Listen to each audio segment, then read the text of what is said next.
السلام علیکم دوستو اپنا خیال بھی اہم ہے، لیکن سب سے اہم خیال اس کا ہے جس نے تجھے صاحب خیال بنایا۔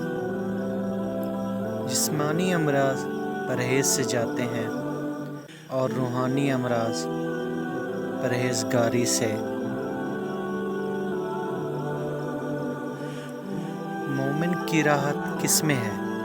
اگر غفلت ہو گئی ہو تو سجدے میں، اگر گناہ ہو گیا ہو تو توبہ میں۔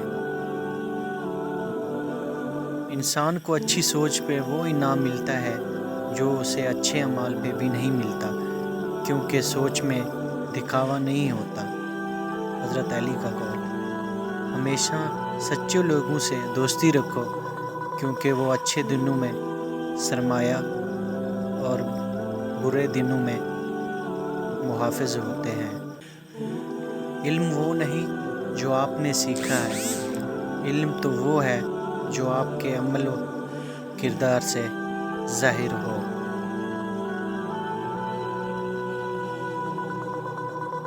زمانے کا شکوہ نہ کرو، بلکہ خود کو بدلو، کیونکہ پاؤں کی گندگی سے بچانے کا طریقہ جوتا پہننا ہے، نہ کہ سارے شہر میں قالین بچھانا۔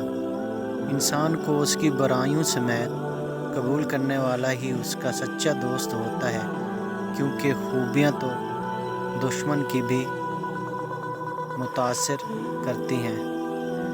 لوگوں کے سامنے مسکراتے رہا کرو اور اللہ کے سامنے گر گرا کر دیا کرو، کیونکہ دنیا مسکرانے والوں کو پسند کرتی ہے، اللہ رونے والوں کو۔ دولت کا بہترین مصروف یہ ہے کہ اس سے عزت و آبرو کو برقرار رکھو۔